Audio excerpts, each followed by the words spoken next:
understand how healing works? By understanding the process, we can not only heal ourselves, but understand why.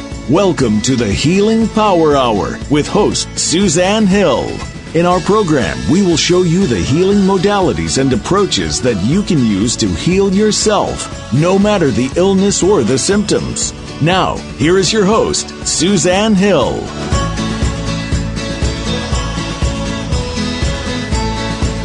Hello, everyone. I'm Suzanne Hill, and welcome back to the Healing Power Hour. Thanks so much for tuning in. Today, we're going to be discussing depression, something that many of us experience at some point in our lives. When I was looking up the statistics for depression, I was actually rather amazed. The figures were much higher than I expected. Apparently, in the United States, depression is thought to affect 1 in 10 people who are over the age of 18, with women experiencing depression twice as often as men. Somewhere around 80% of people suffering from depression do not ever seek out any form of treatment, and the CDC, the Center for Disease Control, believes that by the year 2020, depression will be the second major cause of death after heart disease. That's quite an extraordinary statement. I'm not really sure how they came to that conclusion, but it is widely known that depression is a major factor contributing to heart disease. And lastly, figures show that approximately 340 million people suffer from depression worldwide. Now, depression is also a very controversial topic since it's quite a big business, not only here in the U.S., but worldwide. The drug industry purportedly makes somewhere in the vicinity of $11 billion a year, that's $1 billion a year, selling antidepressive medication. That statistic doesn't surprise me, as many of my patients here in New York City, when I first meet them, are often on a combination of Prozac and Wellbutrin, with an additional prescription for Klonopin, Ativan, or some other anti-anxiety medication to be used on an as-needed basis. What's fascinating is that there are some doctors now studying depression medication, and the recent findings are creating quite a stir. Back in February, the news show 60 Minutes aired a piece on the business of depression medication, and they interviewed several doctors who've researched this topic extensively. And what they found is that it's only at extreme levels of depression where medication makes a meaningful difference. It can keep people from committing suicide. But in the area of mild to moderate depression, the area where most of these meds are prescribed, antidepressants fared no better than a placebo. And furthermore, most of the antidepressant medication is based on the theory that people are depressed if their serotonin uptake is not working properly. But serotonin regulation, what they found recently, is only a small part of depression, which is why many of the current medication that focuses on regulating serotonin uptake doesn't work for a lot of people. And that brings me to why I wanted to do today's show, which I've titled Climbing Out of Depression with Breathwork. Because it's been my experience in working with patients that most people who are depressed breathe very, very shallowly. And that while taking medication is excellent for people who are having suicidal thoughts, most patients aren't in this category. For patients coming to me who are already on antidepressants, I haven't found that the medication heals or cures them. But the two things I have found to be most helpful in having people climb out of their depression are, number one, working on getting more oxygen into their bodies through improved breathing, and number two, by helping them shift their consciousness about how they perceive themselves and how they perceive the world. And the first helps the latter. My guest today is Antonia Katrandieva, originally from Bulgaria, now residing in New York City. And Antonia is a highly educated woman. She is a graduate of the Zurich Dance Theater School in Switzerland and the National Academy for Theater and Film Arts in Sofia, Bulgaria, where she holds a doctorate in nonverbal theater. Antonia is an internationally acclaimed actress, theater director, choreographer, and yoga instructor. Last but not least, Antonia has recently developed a type of contemporary yoga which she calls Yogeya, and it's an amalgam of the many traditions of yoga and breathwork that she's cultivated and mastered over the years. You can take a look at it on www.yogeya.com. So Antonia will be joining us at about 20 past the hour to talk about the breath and what you can do to improve your breathing, and I hope you stay tuned for that because she really is a master teacher and has a lot to share. So let's look at depression from the perspective of energy. The emotions associated with depression are the energetically contractive emotions: anger, sadness, frustration, hatred, bitterness, and so forth. These emotions are not only contractive energetically, but they also vibrate at a lower frequency than the positive emotions. Anger, sadness, frustration, and so forth are actually physically heavier emotions. It's a literal thing. This heaviness is not just a metaphorical heaviness. Negative emotion literally weighs us down. This is why people who are depressed feel like they can't get out of bed. They don't want to go out and do things. You have to give them some of your energy to get them up and out to do anything. And by the way, this is why for those of you who are depressed, after a while people don't want to hang out with you. It's not because they don't love you or they don't care about you, but because they actually have to feed you energy while they're in your presence. And this usually leaves them feeling not so great after they leave you because they're depleted from just having given you a good chunk of their energy. So please understand that. Now, I've observed with working with a number of people who have depression that depressed people most often have heaviness in their heart, throat, and third eye chakras. They have heaviness in their heart chakra, so it affects their heart and their lungs. And this heaviness is usually tied to sadness, despair, and disappointment of some kind. Even if they have anger, there is sadness, despair, and disappointment underneath that anger. Depressed people also have heaviness in their throat chakra because typically they don't know how to express exactly what they're feeling. Many times they don't even know what they want to say. They can be disconnected from their ability to self-express, and this reinforces their depression. And depressed people also have a heaviness in their third eye, their sixth chakra. This is a chakra of seeing clearly the way life is as opposed to the way we want to see it. And this chakra is usually shut down because depressed people cannot see clearly where they are going, either literally, emotionally, or spiritually. A few years back, I had a patient, let's call him Rob, come to me not for depression, but because he had some unknown virus that left him tired, achy, and with a constant low-grade fever. He just didn't feel well. Well, what came up through the acupuncture is that the root of Rob's illness was actually depression. He didn't feel very confident about his life choices and was concerned that his life was going nowhere. Rob grew up in a very emotionally cold and closed family system. There was love there, but people in his family weren't comfortable expressing themselves. And since Rob had inherited this way of being, his manner of being shut down, both physically and emotional, hampered his ability to have a fulfilling love relationship.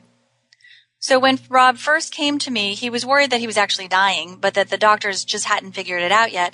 And I told him no, his pulses did not reveal any pathology, but that there was an extreme heaviness on his chest that felt like a 50-pound weight. And this was coming from his sadness about not having love in his life and being lost in his career. With the acupuncture, I worked to clear the heaviness off of Rob's chest, and for homework I had him write down what he wanted in his life so that he could be clear about what he wanted to create for himself. I started him on chanting and breath work to open up his throat and lungs, and encouraged him to start therapy, and within about 6 weeks, Rob physically felt much better and realized that he wasn't dying. Rob also realized that he had work to do to shift his perceptions of himself, his communication style, and his way of being in the world, but he has really enjoyed that process of learning, and I find that most patients do once they take it on. Learning about yourself, growing and shifting, and seeing those results out in the world as a result of the internal work we do is often very gratifying. After several months, my patient Rob had developed much better relationships with his friends and coworkers, was happier with his work, and he's currently having much more positive experiences in his dating life. So what causes this heaviness in the heart, throat, and third eye chakras, which then leads to depression? My personal conclusion is that at the bottom of everything, underneath it all, basically on some level, when we're depressed, we have quit on life. We have disconnected from being in present time, in being fully present, because we're not staying in tune with what is, what's actually happening. And the reason for this is that we're more connected to how we wanted our life to be, what might have been, what could have been, how we hoped things would have turned out, and how we expected that our lives should be. And this disappointment then takes us to a place where we just want to quit. Sure, we go through the motions of life, but basically we've given up. We decide on a deep level that life, people, our dreams are never going to be what we thought they would be, so we give up. And once we do this, we start to breathe very shallowly. If you recall back to the episode on the colon, in Chinese medicine, the lung and the large intestine are tied together. The large intestine energy is about letting go of things that no longer serve us, and the lung energy is all about the intake of new things and new ideas. When we start to breathe shallowly, it's because we don't want to take in anything new anymore.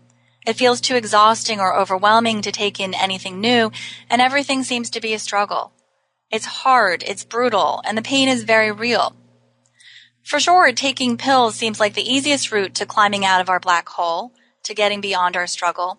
How great it would be if our negative feelings could just dissolve within a few hours or a few days with mere medication. But this method doesn't work for a lot of people. And even for people it does seem to work for, the majority of them would prefer an alternative to taking medication with side effects such as low libido. And this is why I wanted to talk about the breath and have our resident expert on the breath, Antonia, share with us what she knows. Energetically, the very act of taking a breath is life-affirming. You are choosing life with every breath. You're choosing to go on, to continue, and to see what life has in store for you around the bend. As long as you have a body and a consciousness, why not see what life has in store for you? If we focus on how our life isn't, on what we've left behind, we'll never be able to see what lies ahead or in front of us. And the more we breathe deeply, the more oxygen we have supplied to our cells, and breathwork lifts our vibration and raises our frequency. This makes it much harder for the negative emotions to stay lodged in our tissue, which gives us the ability to shift our perceptions of ourselves and the world. So the amazing thing about breathwork is that because it's a physical process, it changes us on a cellular level. And believe it or not, deep breathing helps us to redefine who we are, because we physically feel different as a result of the deep breathing. We are enabling ourselves to take in things that are new. And this allows us to concept and accept that our life will be different than we thought it would be, but that this different life could actually be better, or maybe even spectacular. Breathwork brings us back into present time and enables us to connect to people and life around us. It's a simple but highly effective tool. So before we get to my guest Antonia, who will be talking about breathwork, I did want to go over some natural supplements that I've found to be useful in working with patients suffering depression. But as I said, please use this in conjunction with the breathwork. So the first supplement that's excellent to help alleviate depression is magnesium. Magnesium citrate is the form of magnesium that's usually the most bioavailable to the body, though some people do okay with magnesium oxide. For depression, you typically want to take a 200 milligram tablet 3 times a day, which is 1 with every meal. This also has been found to alleviate addiction, which is often found tied to depression. For anyone who wants to read about this for yourself, there's a Dr. George Eby, E-B-Y, who studied depression because he found himself suffering from extreme depression, which he was able to successfully treat with magnesium, and he therefore launched into an in-depth study of magnesium as it relates to depression. He ended up publishing a paper back in 2006 that was accepted into the medical journals, and it was called Rapid Recovery from Major Depression Using Magnesium Treatment. In this article, Dr. Eby points out that depression levels have risen considerably since the early 1900s, and he believes it to be a direct result of the refining of the grains that we eat, which lowered the amount of our daily magnesium intake from food to a mere 250 milligrams, whereas our magnesium intake should ideally be upwards of 400 milligrams per day. Our current water supply also contains far less magnesium than it used to, compared to 100 years ago, with many municipalities removing minerals like magnesium from the water. Dr. Eby's also documented great results with postpartum depression using magnesium, which is a major nutrient that many pregnant women require. Proper levels of magnesium also help people sleep better. It supports the thyroid and relaxes the muscles. So if you're suffering from depression, it's definitely worth a shot to try magnesium. The only possible side effect from excess magnesium is that you may have loose stools, in which case you can lower the amount you're taking, and that should resolve that issue really quickly. I found that magnesium supplementation definitely helps improve the mood of my patients. Vitamin D is the second major supplement you want to consider when experiencing depression, because most depressed people have low vitamin D levels. The curious thing about supplementing with vitamin D is that usually within a few days of taking it, you can feel a difference. People generally feel less irritable and more optimistic. It's commonly known nowadays that many people are deficient in this sunshine vitamin. It's been hypothesized that the reason for this is that people are spending more time indoors and wearing too much sunscreen. But I have to say that in my own testing of this, I have not found that that's the case. I found that vitamin D deficiency is primarily linked to EMF exposure, meaning exposure to the radiation produced by cell phones, laptops, computers, and so forth, all electronics. So if you're a person who spends a lot of time on the cell phone in front of the computer, the next time you go to a doctor, please have them check your vitamin D levels. And while the low end of the normal range is typically 30, I found that you generally want your vitamin D levels to be in the 50s. The CDC actually raised its recommended daily intake of vitamin D to 2,000 IUs per day. About 2 years ago, it used to be 1,000 IUs per day. Now, many of the multivitamins still contain only 400 IUs of vitamin D, and this isn't enough. If your levels of vitamin D are extremely low, like in the teens or the 20s, what you want to do is to start taking 5,000 IUs daily for about a month or two, and then get retested to see where your levels are at. Taking 2,000 IUs in this case is not enough when your levels are this low. And if you're one of those rare people where supplementing is not helping your D levels increase, then you're going to want to consider getting a NAT, that's an NAET allergy treatment to clear you for a vitamin D allergy. I once had a patient who was taking very high levels of vitamin D, and after 2 months her numbers hadn't budged. And then we did the NAT treatment, and after that her body was able to absorb the vitamin D properly, and within 4 to 5 months her vitamin D levels were in the normal range. Now, something to note is that combining vitamin D with calcium can lead to increased risk of calcium in the blood and urine. This is a very slight risk, but you can generally avoid it by taking less than 500 to 100 milligrams of calcium per day. Most studies are starting to show that increased calcium levels to increase the calcium levels in your body, you're better off taking magnesium, more magnesium and less calcium. Now, the third supplement you're going to want to consider for depression is inositol. Inositol is informally called vitamin B8, and it's been found that lack of inositol seems to interfere with proper serotonin uptake. The standard dosage for inositol for depression is 4 grams 3 times a day, so that's 12 grams total a day. It comes in a powder form, and Jarrow is a very good brand, and it has a sweet taste, so you don't have to worry that it's going to be hard to get down. People who have any kind of OCD, which is obsessive-compulsive disorder, also find that inositol is extremely helpful. It stops physical things like counting and tapping, but as well, it stops people from perseverating, which means they obsess about a thought over and over again. And lastly, what can be extremely helpful for depression are some of the Bach flower remedies. Edward Bach was a British physician who was highly intuitive, and Edward Bach used flower and plant extracts to heal people vibrationally. The Bach flower remedies are vibrational medicine, and when we use them, our vibration is lifted, and this in turn helps lift negative emotions. So I'm just going to mention a couple of the remedies for depression. Now, larch is a great remedy for people who lack self-confidence and who have chronic low self-esteem. Larch helps build the vibration of self-confidence.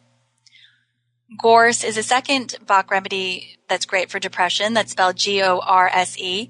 And gorse is used in particular when you're feeling hopeless and overcome with despair. This is for when you feel like nothing you do makes your life any better. So gorse helps to build the vibration of hope. And lastly, sweet chestnut is an excellent Bach flower remedy for depression. This is typically used for deep depression when you feel like you're stuck in a void that you'll never get out of. And in this void, you feel cut off from everyone, even God. So sweet chestnut helps build the vibration of release and surrender. You can get Bach flower remedies at any health food store, and how you use them is you take 4 drops underneath your tongue or in water several times a day. It is in a brandy base, so for anyone who can't ingest alcohol, the best way to use it is to apply it topically on your wrists, temples, and sternum. It's still effective that way. If you never tried them, it's definitely worth a shot. So that ends my part of the show, and we're going to go to break now. When I return, I'll be speaking with Antonia Katrandieva, breath specialist and yoga master, and she's going to be sharing with us the best ways to use breath to help us heal our bodies. Welcome back to the Healing Power Hour. I'm Suzanne Hill, and I'm here with Antonia Katrandieva, yoga teacher, choreographer, and dancer who does very intensive work with the breath, which is why I wanted her to be a guest on the show today, because Antonia strongly believes, as I do, that working with the breath is an incredible way to heal the body of all kinds of health issues, depression included. Antonia, thank you so much for being here today. Hi, Suzanne. Thank you for having me. So, Antonia, when did you start to realize the true importance of the breath in all of your work? Was it through dancing or was it through yoga? Actually, I want to start by saying that breath work is the most vital ingredient of all healing therapies, whether holistic or allopathic.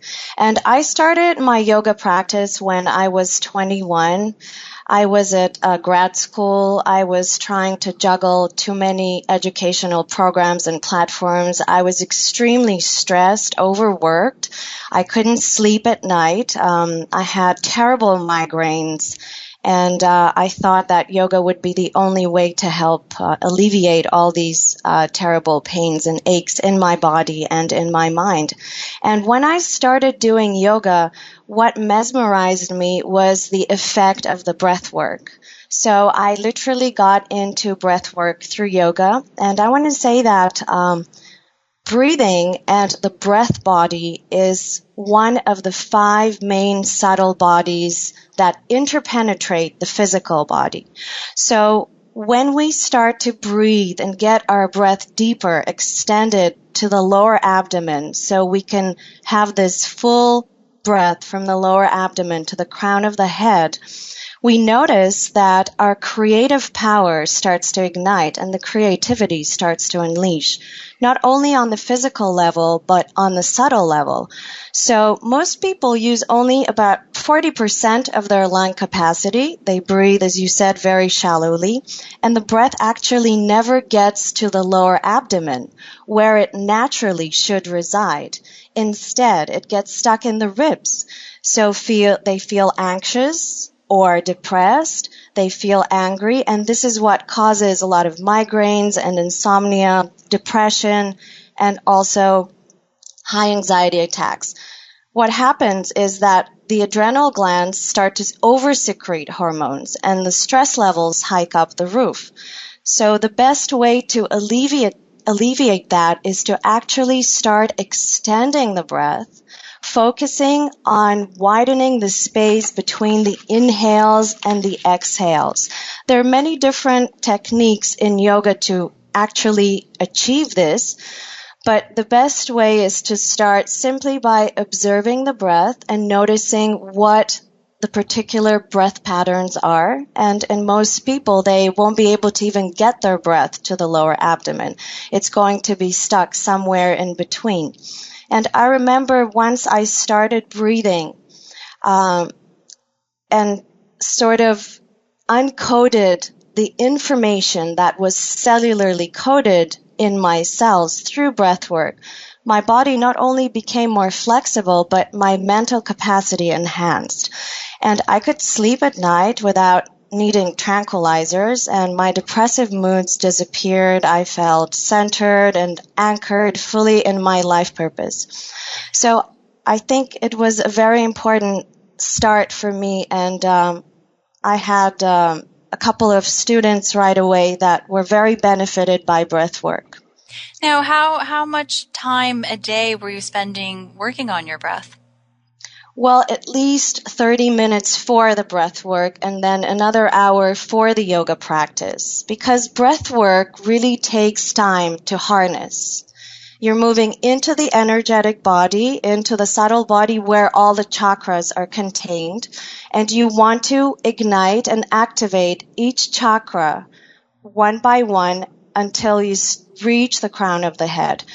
So basically, when you start breath work, you have to be very patient and you have to follow the different guidelines very carefully, because the energy will start to move within the body.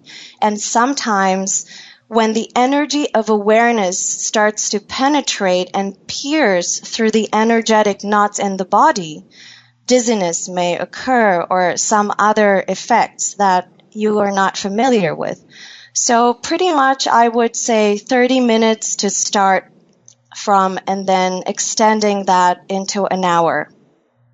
Now, how do you suggest that people start to work with their breath? Is it something they can do on their own? Is it better if they work with a teacher? Is it best through yoga? For the novice, how do people start?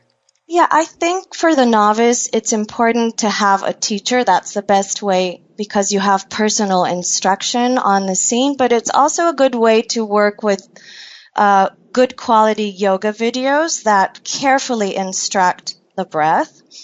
And the first basic ways to start is, like I mentioned, to start extending the breath focusing on extending and widening the gap between the inhales and the exhales. What this makes for the mind is that slowly the thoughts start to disconnect, and you widen the space of your intuition, you tap the intuitive body, and you start to create a vital flow that permeates the physical body and opens the self-regulation system of your physical body. So breath extension is one technique, and it requires for you to slightly constrict the larynx so that the passage of the throat is restricted, and then you start to produce an ocean-like, hiss-like sound. This slowly stills down the mind and switches your response from sympathetic to parasympathetic nervous system response. So this is the most basic way to start with breath work, and it's accessible to anyone. And I would recommend starting with a teacher or using some well-instructed videos. So when you say taking a moment, extending the breath and creating a space, that means when you exhale, you actually pause before you inhale, and when you inhale, you pause before you exhale? That's correct. So you just pointed the second law of breath, which is breath retention. The first one is breath extension that we just explored, and the other one is breath retention. So the moment you inhale and then you exhale, you pause at the end of the exhale. You create a gap, a loop as you retain the breath. At this moment, the whole body switches to a homeostatic resonance. What happens is the self-regulation system is unleashed, and the energy that you've created through the breath starts to heal the body itself. So by widening this gap each time you extend the breath and then you teach yourself to retain it, you can actually feel that homeostatic resonance kick in through your cells on a very cellular level. That's interesting. So if you practice this for half an hour a day, I'm assuming that over time, when you're working at your desk or you're walking down the street, you're more conscious of that, and you probably start to do that automatically throughout the day. That's correct. And you can do it, like you said, even on the train. If you feel you're stressed out, you can just tune to the breath, or while you're waiting for the bus, even while you're walking. And I just want to point out that as the breath is extended, the two main nerve channels through which the life force passes open, and they allow for the diaphragm to perform its natural push and pull task. So what happens is that once we inhale, the diaphragm presses down, the energy goes to the first chakra, Muladhara chakra, into the lower abdominal cavity, and then on the inhale, it floats up so that the energy moves up into the crown to the Sahasrara center. In this way, the breath initiates the lower abdomen, and then the pool of creativity is unleashed. So the breath no longer gets trapped in the chest, but it rises and falls unimpededly from the base to the crown and from the base to the crown. In this way, the diaphragm sends a signal to the hypothalamus to switch the brain from sympathetic to parasympathetic. So the nervous system is flushed with the vital hormones, and as a result, the relaxation response is elicited. So oxygen flows into the brain much easier, and it sends an impulse to the entire body to relax and to heal. I can see why it has to be focused. So to actually get your breath from your base, your root chakra, to your crown chakra takes a lot of concentration initially. At some point, it starts to become automatic, though. Exactly. And this is how, for example, dolphins breathe, and the whole yogic breathing is based on the way dolphins breathe, because they simultaneously activate both the right and the left brain hemisphere, so that on a purely energetic level, the mind stills down and it opens the intelligence of the heart so that the energy of awareness, what the ancient seers called Kundalini, the sleeping serpent at the base of the spine, is activated, and this energy pierces the subtle energetic clots in the body and breaks down all the toxic emotional residue that led to the stuck breath or to the manifestation of any symptom or condition. Now, these energetic clots that you're talking about, those are contorted thought patterns or emotions or all of the above?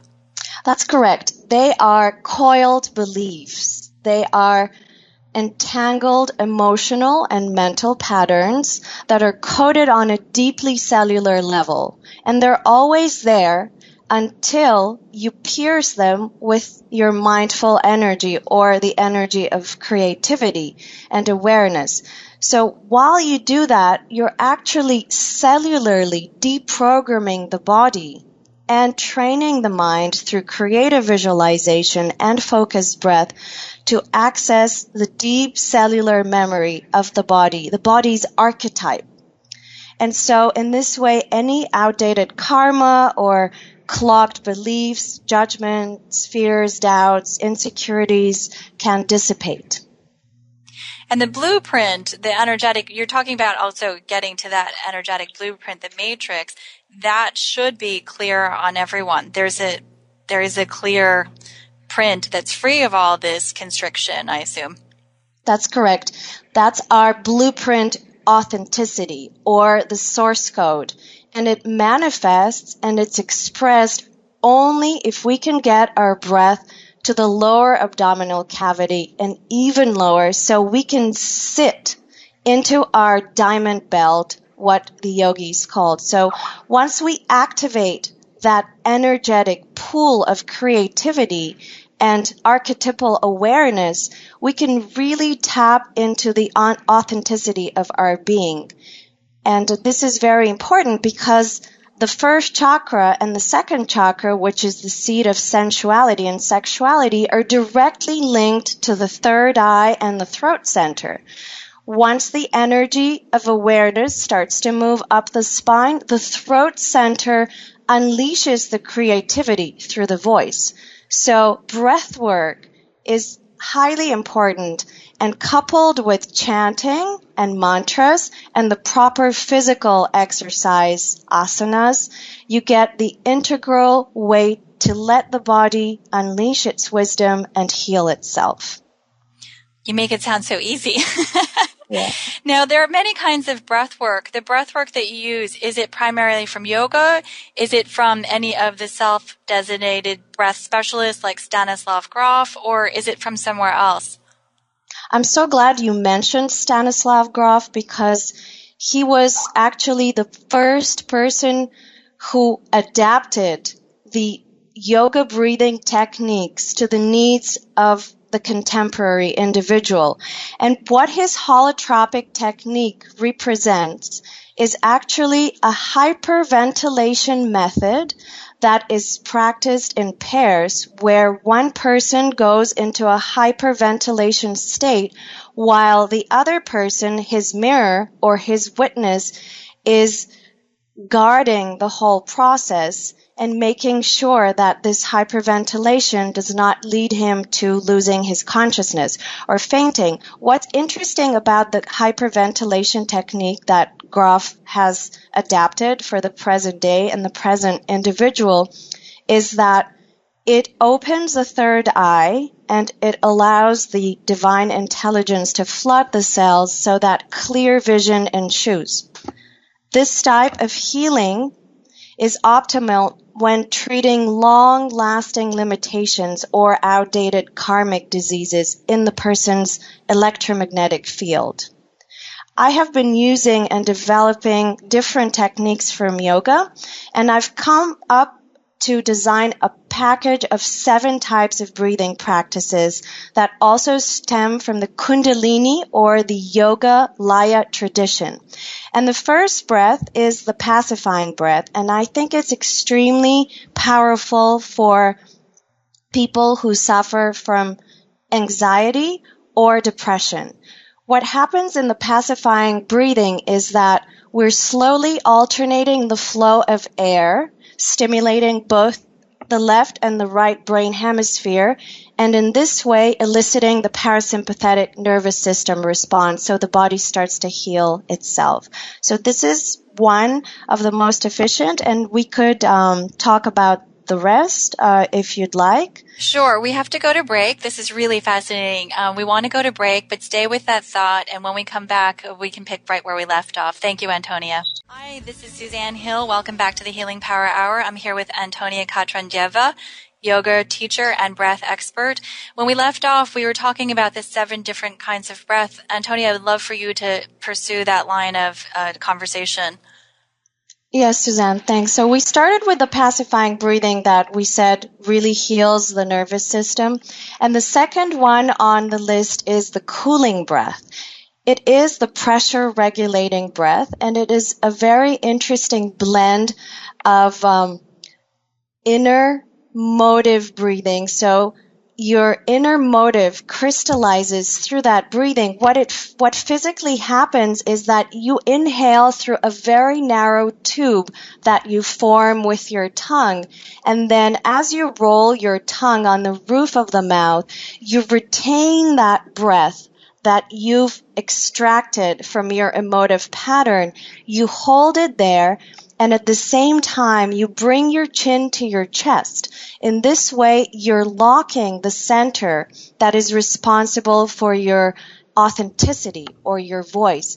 As you do that, you contain the energy in the body, and once you exhale, you begin to unlock the clogged energy that was in your first chakra. So the cooling breath is especially vital for people with blood pressure fluctuations. Whether the blood pressure is high or low, it regulates it. Again, it brings the body into a homeostatic regime. The third breathing is very interesting. It's called detoxifying breath, and it oxygenates the brain by allowing us to create very active and sharp exhales and to allow the inhale to happen naturally.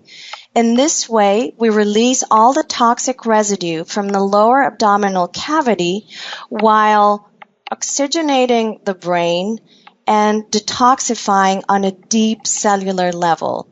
In yoga, this breathing is called the shining skull breathing. Why? Because after doing it for 3 rounds, and each round is 28 breaths, very sharp exhales and passive inhales.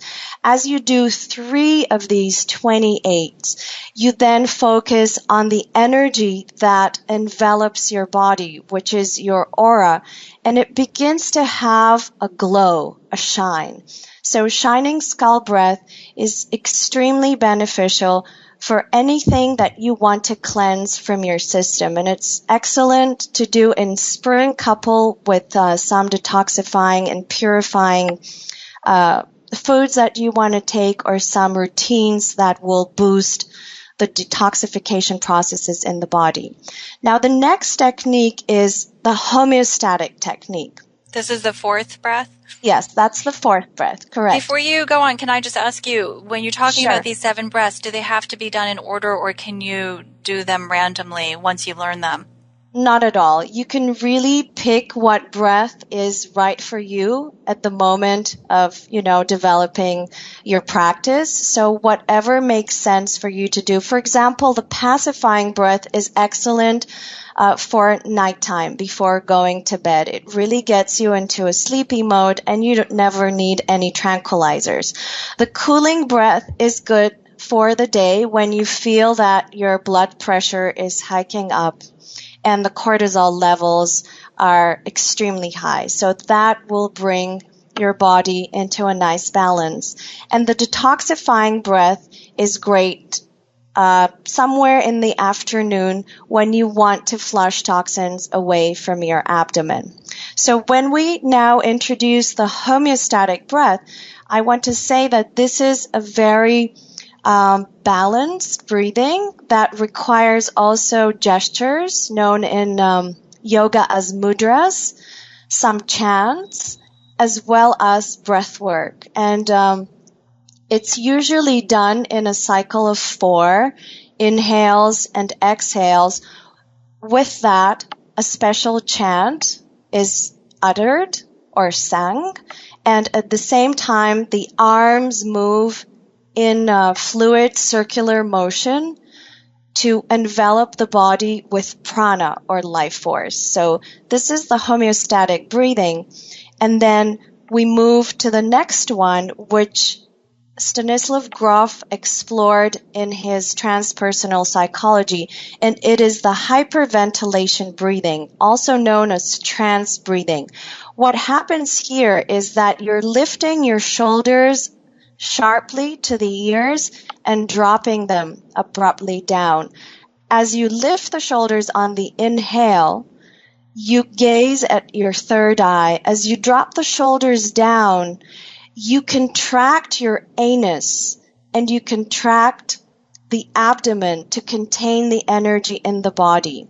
As you start to accelerate the pace, you get into a hyperventilating mode where slowly you lose the track of time, space, and dimension, and you're ushered into an alternate state of being and consciousness. So this breathing is extremely beneficial when people want to get rid of long-standing limitations that are coded in their cells.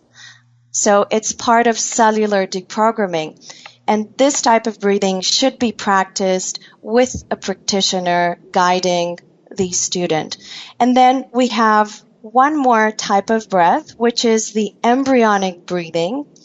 And it is a very interesting breath that focuses on extracting residual emotional clogging from the abdomen, and especially on activating the center known as Tantien in Qigong, in the Chinese spiritual systems. Right, that's like 4 fingers below the navel. That's correct. That is the center that's activated. And what the breath represents is that you're actually gathering life force or prana or chi on the inhale. And as you exhale, you are imaginarily pulling your umbilical cord, visualizing all the external and the excess stuff that is coming out of the navel. So this is a conscious breath, and it also involves creative visualization. It is extremely beneficial for children or mothers in postpartum depression healing practices who want to get rid from the trauma of birth. So sure. In Chinese medicine, when I treat patients who have postpartum depression, when you feel their dantian, the area below the navel, it sinks in. There's no resistance back. It's just you put your hand in, it's cold and it's soft and it just sinks in. That's correct. That's the fear coded there that needs to be excavated, extracted, and this is a great technique to do that.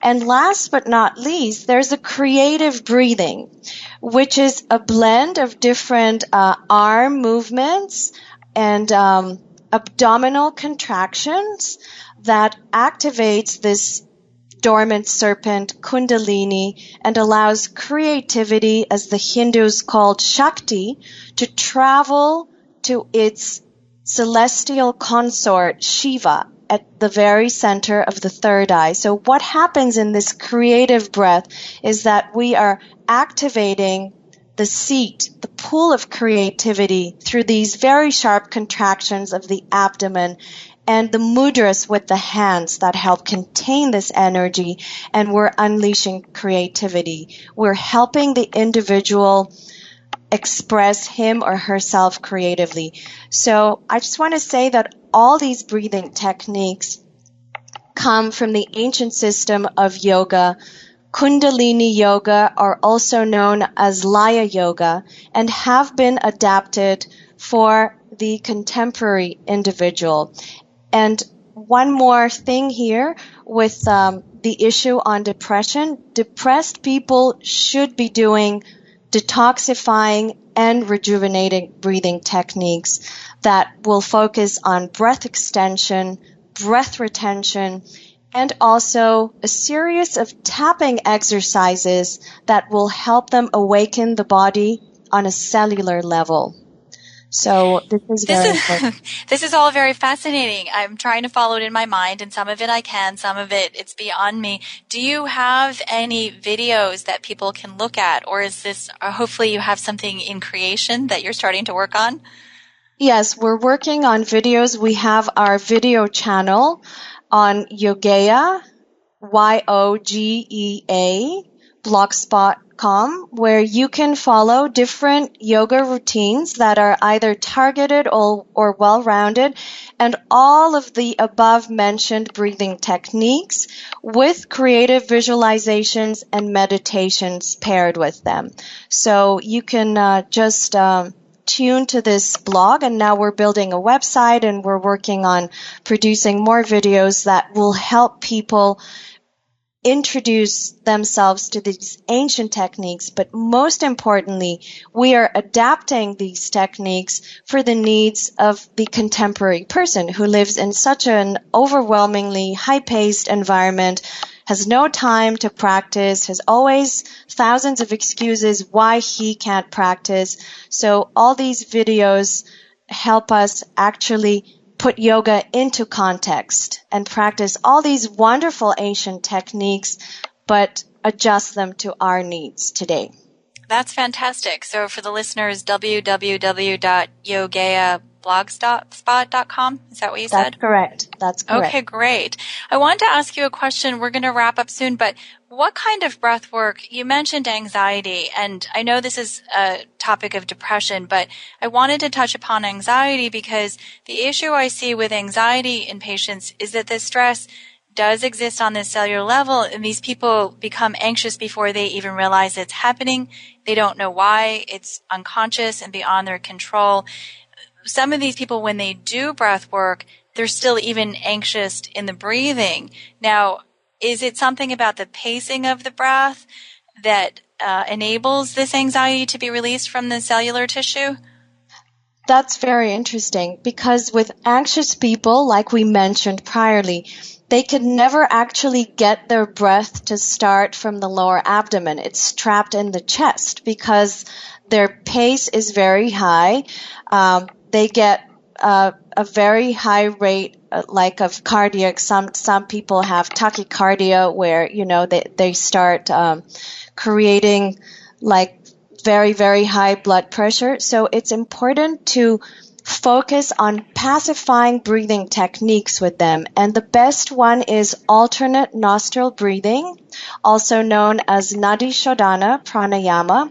And it is a very easy and accessible technique that you pretty much inhale through one nostril, you hold the air for 4 counts, you exhale out of the other, you try to hold the air for another 4 counts. It's harder because you feel you want to inhale, and then you inhale through the same nostril that you've exhaled from. And in this way, you're alternating the flow of air, moving from right to left, from left to right, and balancing both the right and the left brain. So this is one of the breathing that will really help them get this anxiousness out of the body on a cellular level.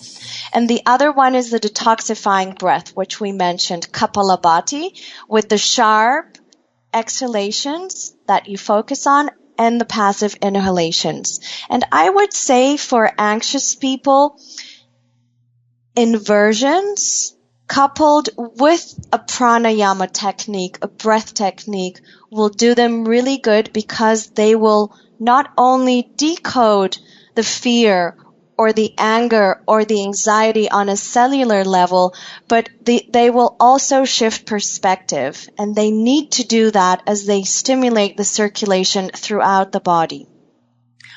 That's fantastic. Antonia, it was so great talking to you. You have so much information. For all listeners, again, I'm going to repeat it, www.yogeablogspot.com. We've been talking with Antonia Katranjeva, who is a yoga teacher and breath expert. Thank you so much for being with us, Antonia, and good luck with everything. Thank you for having me, Suzanne. Good luck. Okay, and to my listeners, as always, I say knowledge is power. Please make use of what you've learned today, and much love to you all. Thank you. Thank you so much for joining us this week. Please join Suzanne Hill for another edition of the Healing Power Hour next Wednesday at 11 a.m. in the West, 2 p.m. in the East on the Voice America Health and Wellness Channel. Have a healthy week.